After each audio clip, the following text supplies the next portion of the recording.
this is my experimental level design UEFN level playthrough, where I'm going to kind of go over my design considerations for each room and talk a little bit about, you know, changes that I might have made, as well as, you know, the intention for each room. So we'll start off with this room. This is the spawn room. This is where the player will obviously spawn in. I wanted to make the idea for the theme of the level is I wanted it to feel like a facility, as well as I've discussed in my forum that I do like 2 theme changes where I've got this kind of, I use the rig pack and then like a gothic castle pack. I wanted this to feel like you're in a facility and then later on you're in like, there's a higher power controlling it, like a kind of narrative. Just done through the design. Obviously there's no actual storytelling happening, but this is obviously the first room, like an office.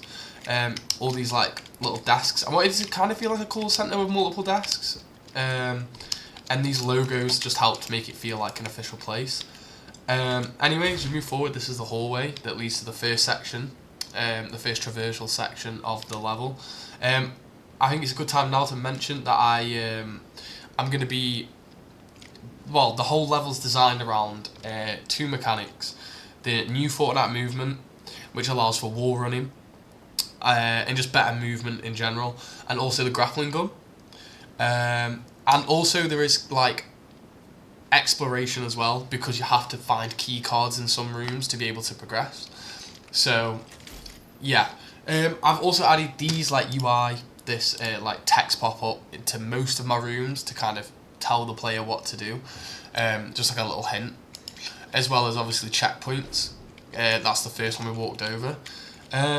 These electric traps have been placed around just to prevent the player from kind of not doing this middle bit, like the wall run, and avoiding it. Obviously if you were to run and jump, you could get up there, but the trap, you know, will send you straight back down.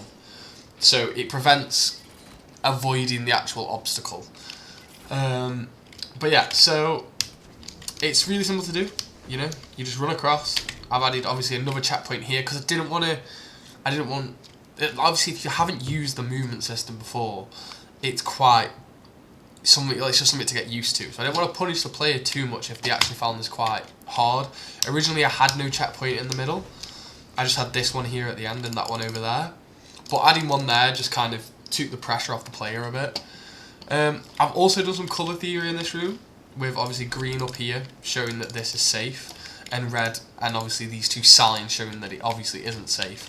If you go in here, you're met by a fire trap that kills the player. This will then respawn you, but I set up the checkpoint so it spawns you directly this way, which is obviously the correct way to go.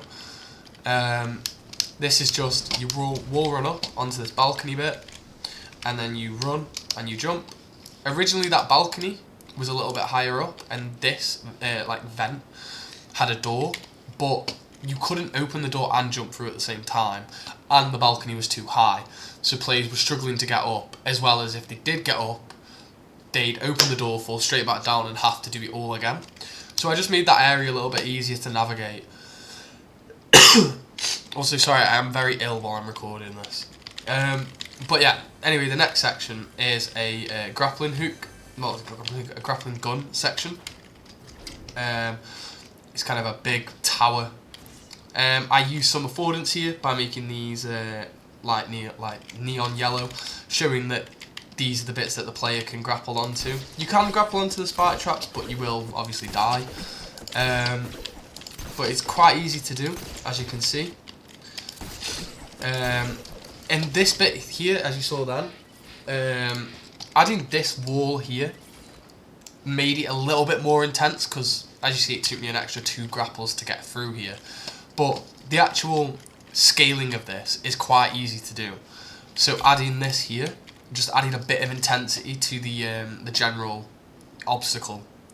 And as well, something that I had to do was the chest back down there. If you were to say, for example, I can probably chuck this. If that's in line with a spike trap, if you pick it up, you'll just keep dying because you're in the trigger box of the spike trap. So I set the chest to regenerate loot, so that it will it'll regenerate the loot every 3 seconds, so that if you do die, you just hit the chest again and get another grappling gun, and then you can obviously try again. So this is the research room as well, and this is the first bit that utilises like finding a key card. I did this because I made this room, and I noticed that it didn't really serve a purpose. It was just like a room for to go to another room. So I wanted to at least give the room some purpose. So there's a chest up here, and it has a key card in it, and this key card will open a door to the bathroom which has a little hole in it, and this is like the kind of training facility now. The idea with this was to make it seem like henchmen live here. So obviously in here there's like a lounge area, you know, TV, sofa, fridge, everything, like a common room. And then in here is a mini gym, as well as a bedroom area. And then obviously as you run back, you then see these steps, and if you run up here, there's another chest. If you open the chest, it's another grapple, because there's another grapple gun section, which is here for the delivery warehouse. The inspiration for this was very much Amazing Spider-Man. The crane scene and that, I wanted to kind of make it like you're swinging through, and I wanted to build a really large area. So I went for like a warehouse, a delivery-esque warehouse. There's electrical traps on here because obviously having a grapple gun, you can kind of, I don't know, you can kind of grapple onto that, and I didn't want that. So I put them on there so that they'll knock the player off. Obviously again the chest here regenerates itself in case you die. But yeah, this one is really simple to go through. You just hit the crates and you swing across like this. But yeah, so I also added like crates every day to make it seem like multiple deliveries have happened.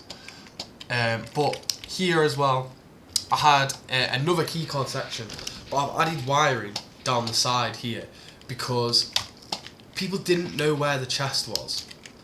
I thought it'd be simple, like you'd find this house and you'd obviously come and look in here. But people assumed that the key card could have been anywhere in this like delivery warehouse. So, oh, I don't want to die there. So I added the wires as a way to kind of direct the player, instead of people, you know, running back trying to get in these crates and look around. Just a more easier way to find the key card. So there we go. So this is obviously the first theme change that I did. Now you're in like a manor, and I wanted to kind of feel like I said earlier, like there's a higher power controlling everything. So this is a simple room though. It's just, you know, find your way out. And I use colour theory again. There's 2 elevator shafts here that, as you can see, that are red, and they have fire traps in them. So if you were to go up here and climb up, you'll die like that. So that's 2 of them, but obviously the one that's green and directly in the centre, you come into this elevator shaft. This utilises the movement in Fortnite, although if you manage to save the grapple gun, you can grapple up here. There was no way to directly remove the grappling gun off the player, so I just had to deal with if people manage to save the grappling, they'll be able to do the section a lot quicker. I also added checkpoints in here so that the player, if they do die, so if I fall off here now, you don't have to restart your progress again. I didn't want to punish the player too much, so the checkpoint obviously saves the progress. So you just scale this. It's really simple. It's just wall running up the elevator shaft, like that. And then this last room is a find the key card. So you find where the key card is, obviously the chest, like that with a wall run. So you have to use the new movement to get up here anyway. But there's also different rooms to explore and look into. Some you can't go to obviously because there's no chest up there. But yeah, these are the different rooms that you can look through while trying to find the key card. But then when you find the key card, you simply just open this, and then I want you to make like a garden area / a car park to show that you've escaped. And then obviously there's a trigger that's not visible here, and then it ends the level. And that's it. That is the entire level, as well as all my design considerations and things that I've done as I'm for it. So yeah, thank you very much.